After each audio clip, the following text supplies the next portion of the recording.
నేడు ఏపీ సచివాలయానికి వెళ్లనున్నారు సీఎం చంద్రబాబు. నారావారిపల్లె నుంచి నేరుగా సచివాలయానికి చేరుకోనున్నారు. స్వర్ణాంధ్ర విజన్ 2047 లక్ష్యాల సాధనపై చర్చించనున్నారు. అలాగే మధ్యాహ్నం 3:30 రెవెన్యూ శాఖపై సమీక్షించనున్నారు సీఎం. అనంతరం గ్రామ, వార్డు సచివాలయాల పునర్వ్యవస్థీకరణపై చర్చించనున్నారు.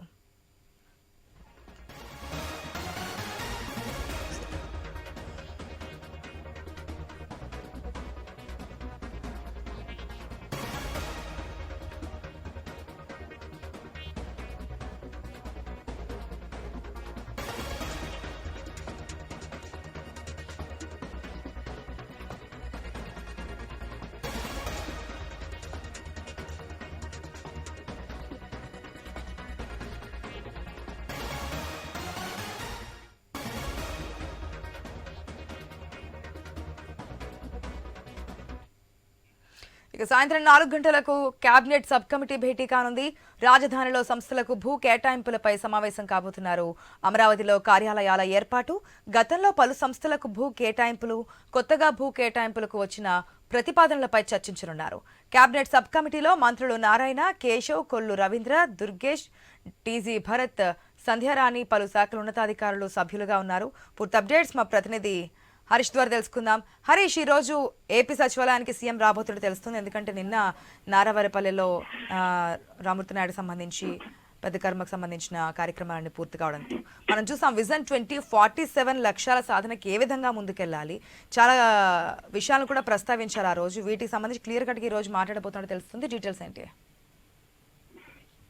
మీరు చెప్పినట్టే ఈరోజు మన సచివాలయం ప్రాంగణంలో కేబినెట్ కి సంబంధించినటువంటి సబ్ కమిటీ సమావేశం జరగబోతోంది. ఇందుకు సంబంధించినటువంటి సన్నాహాలు కూడా ఇప్పటికే పూర్తయినటువంటి సిచ్యువేషన్ కనిపిస్తుంది. ఎందుకంటే కేబినెట్ కి సంబంధించినటువంటి సబ్ కమిటీకి సంబంధించినటువంటి సమావేశంలో కీలకమైనటువంటి నిర్ణయాలు తీసుకునేటువంటి అవకాశం ఉంది. రాజధాని సంస్థలకి భూముల కేటాయింపు పైన సమావేశం కాబోతున్నారు. మంత్రివర్గ ఉపసంఘం అమరావతిలో కార్యాలయాల ఏర్పాటు, గతంలో పలు సంస్థలకు భూములను ప్రభుత్వం కేటాయించింది. ఇంకా ఆయా సంస్థలకు సంబంధించి ఏర్పాటు, కొత్తగా భూ కేటాయింపులకు వచ్చినటువంటి ప్రతిపాదనలపైన కూడా ఈ కేబినెట్ సబ్ కమిటీలో చర్చించబోతున్నారు. కేబినెట్ సబ్ కమిటీలో సభ్యులుగా ఉన్నటువంటి మంత్రులు నారాయణ, అయ్యావుల కేశవ్, కొల్లు రవీంద్ర, కందులు దుర్గేష్, టీజీ భరత్ తో పాటు సంధ్యారాణిలు కూడా ఈ సమావేశానికి హాజరయ్యేటువంటి సిచ్యువేషన్ కనిపిస్తుంది. ఎందుకంటే కేబినెట్ కి సంబంధించినటువంటి కమిటీలో రాజధానికి సంబంధించినటువంటి వ్యవహారం, రాజధాని భూములకు సంబంధించినటువంటి వ్యవహారం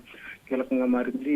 కూటమి ప్రభుత్వం అధికారంలోకి వచ్చిన తర్వాత అమరావతి రాజధాని కేంద్రంగా చేసుకుని పెద్ద ఎత్తున కార్యకలాపాలను నిర్వహించేందుకు అవసరమైనటువంటి చర్యలు చేపట్టడం, రాజధాని అమరావతి కేంద్రంగా జరిగేటువంటి కార్యకలాపాలకు సంబంధించినటువంటి అంశాలపైన ఎక్కువగా ఫోకస్ పెట్టింది.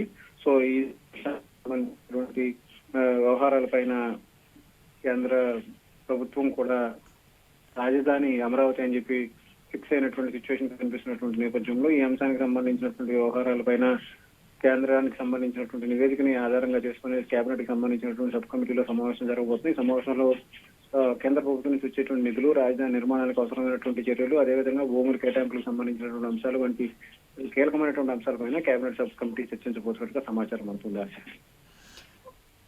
ఈ మధ్య కాలంలో ఏపీలో మనం చాలా అంశాలు చూస్తూ ఉన్నాం. అదాని విషయం కానీ ఇవన్నీ, దీనికి సంబంధించి కూడా ఏదైనా ఒక క్లారిటీ ఇచ్చే అవకాశం కనిపిస్తుంది అనుకోవచ్చా ఈరోజు సబ్ కమిటీలో? హరీష్, ఈ రోజు కేబినెట్ కి సంబంధించి పూర్తిగా రాజధానికి సంబంధించినటువంటి భూములకు సంబంధించినటువంటి వ్యవహారం, అందులో ప్రభుత్వం తీసుకోవాల్సినటువంటి చర్యలు, గతంలో విభజన తర్వాత టీడీపీ ప్రభుత్వం అధికారంలోకి వచ్చిన తర్వాత భూములు కేటాయించినటువంటి సందర్భంలో, ఆ తర్వాత వైఎస్ఆర్ కాంగ్రెస్ పార్టీ అధికారంలోకి వచ్చి రాజధాని పైన 3 రాజధానులంటూ చేసినటువంటి ప్రచారం ద్వారా జరిగినటువంటి నష్టాన్ని పూడ్చేటువంటి క్రమంలో భాగంగా ఇప్పుడు మళ్ళీ అమరావతిని రాజధానిగా చేసుకుని ఆయా సంస్థలకు భూములు కేటాయించిన తర్వాత భూముల కేటాయింపులకు సంబంధించినటువంటి వ్యవహారంలో ఆయా సంస్థలు ముందుకు వెళ్లేటువంటి క్రమంలో భరోసా కల్పించడం, వాళ్ళందరినీ కూడా పూర్తిగా పెట్టుబడుల దిశగా భూములు ఇచ్చినటువంటి వారికి కార్యకలాపాలను స్టార్ట్ చేయడం ద్వారా ఉపాధి అవకాశాలను మరింత మెరుగుపరిచే విధంగా చర్యలు తీసుకునేటువంటి క్రమంలో భాగంగానే ఈ రోజు జరిగేటువంటి కేబినెట్ కి సంబంధించినటువంటి సబ్ కమిటీలో చర్చించేటువంటి అవకాశం ఉంది. Right Harish, thanks for the update.